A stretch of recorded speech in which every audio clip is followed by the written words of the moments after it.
Hello mga kabibig! Welcome back sa ating bagong YouTube channel. Ito ang pinakamaingay ng YouTuber sa balat ng YouTube. Ako si Kabibig, maglebak-lebak ka dyan with evidence na ko hindi pinansin or para yatang dinedma ni First Lady Lisa Marcos or iwas na iwas si First Lady Lisa Marcos kay VP Sara Duterte. Bakit po, madam, hindi mo kayo makipagplastikan kay VP Sara Duterte? Kasalanan ba ni VP Sara Duterte? Naku, madam, iba yung galit mo kay VP, ha? Halata na talaga noong una pa, ayaw mo talaga kay VP Sara Duterte. Ngayong meron ng isang iskandalo na parang nag-uudyok ng mga tao na hindi na maniwala sa asawa mo, the more ka na umiwas kay VP Sara Duterte. Walang alam si VP Sara Duterte tungkol doon sa ginawa na kayang mga kapatid at ama. Basta nandun lang siya, nanood, na-shock sa mga pangyayari. Nandun si Senator Amy Marcos, lalo na kung nagsalita si Senator Amy Marcos at nag-agree sa lahat ng sinasabi ni Pangulong Duterte. Nako, lalong sasabog talaga ang utak ni deadma talaga si Madam. Oy, nakita nyo na ba ang picture, mga kabibing? Feeling beautiful talaga si Madam. Tapos deadma yan si VP Sara Duterte. Excuse me, presidente ang asawa ko. First lady ako. VP ka lang. Ay, para mga ganun, mga scenario, yung mga kadra-kadrama, yung mga, alam nyo na ang babae, di ba? Very sensitive, very emotional. Kung galit talaga. Kung mag-away talaga. Deadmahan talaga. Kung pwede magsabunutan, magsampalan. Pero at least ang control ni First Lady Lisa Marcos niya, hindi yan sasampalin si VP Sara Duterte. Oo. Sabi dito, hindi kaya na makipagplastikan ni First Lady Lisa Marcos kay VP Sara Duterte. Simula pa lang ng kampanya, sinasaksak na sila ng paulit-ulit. Ha? Simula ng kampanya, sinasaksak na si Pangulong Bongbong Marcos at sila. Saan? Saang banda? Di ba nakinabang ang PBBM at si Lisa Marcos sa mga Duterte? Take note, ang sa panahon ng eleksyon, ang presidente isang Duterte at gusto ng tao na si VP Sara ay tumakbong presidente. In fairness, number 1 sa survey si VP Sara Duterte sa panahon na kung sino ang pwedeng maging presidente. So nakinabang? Sinong nakinabang? Sinaksak ni VP Sara Duterte? Hindi. Baka nagkamali ka ng interpretasyon. Baka si VP Sara Duterte ang sinaksak patalikod kasi gusto nilang hilain pababa. Hindi man lang nag-react si Pangulong Bongbong Marcos nung kasagsagan ng 125 million confidential funds. Saan siya? Nagsalita ba siya?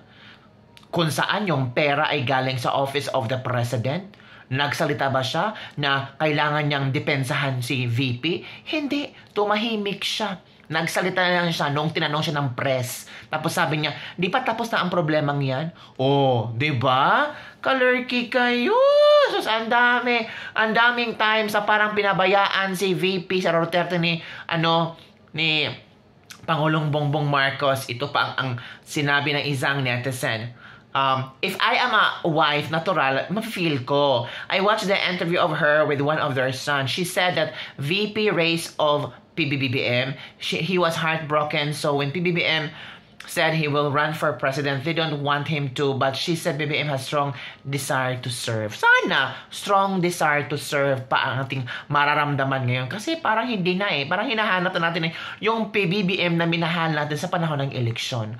Parang ngayon, parang hindi na Parang hindi na natin siyang hindi natin siyang mahawakan. Parang pangmasa talaga siya. Yung presidenting pangmasa. Parang ang ilap na ni Pangulong Bongbong Marcos. Kapal talaga ni Sara, hindi siya nahiya. Kagabi, minura-mura, the same time, talagang, ang tawag dito,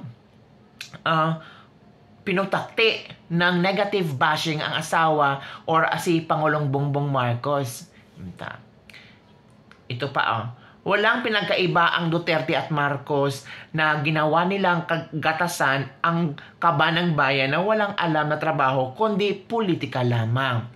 Sinong plastic po? Yung pamilyang pumayag magpalibing sa tatay niya o yung pamilyang sumira sa tatay ni Pangulong Bongbong Marcos. I'm not talking about the Aquinos because they are not the who inflict the damage of FEM. It was the Kokoy. Guess whose father that was? Ala! Oh, yan ang mga kabibig, yan ang mga komento ng mga netizen. Napanood nyo na ba ang video? Hindi pa nyo napanood ang video. Napanood ko, natatawa ako. Oo.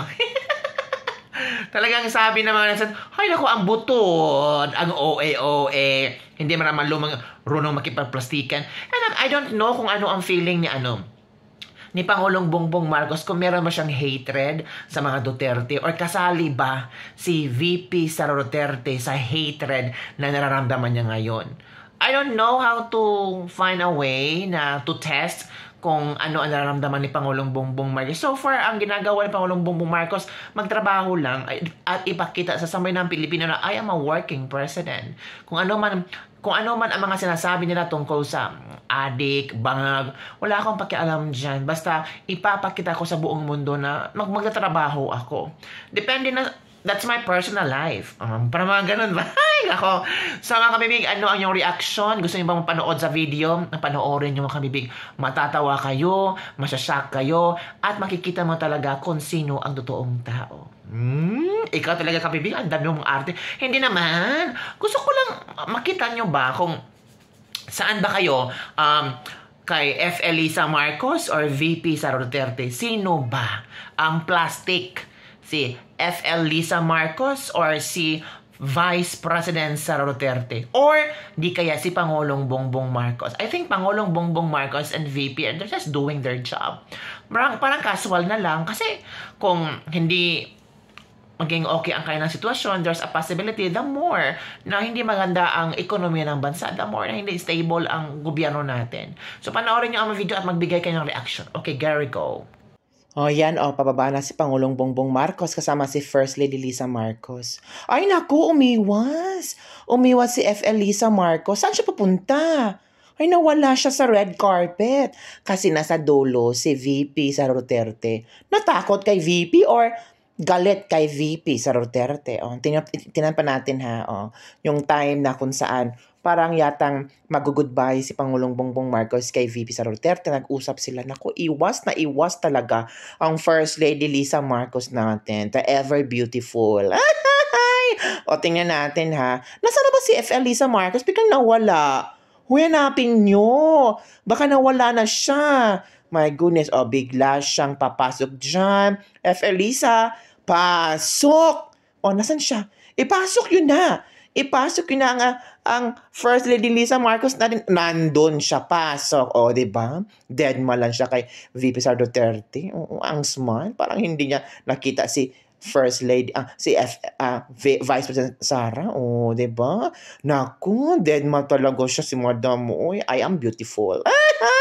So ano yung komento tungkol dito mga kabibig? Don't forget to like, subscribe, and share this video. Naku, si VP Sara Duterte, very humble talaga. Sabi na iba, ang plastic ni VP Sara Duterte, pumunta pa siya duty niya yan, obligasyon niya yan. Anong gagawin nyo?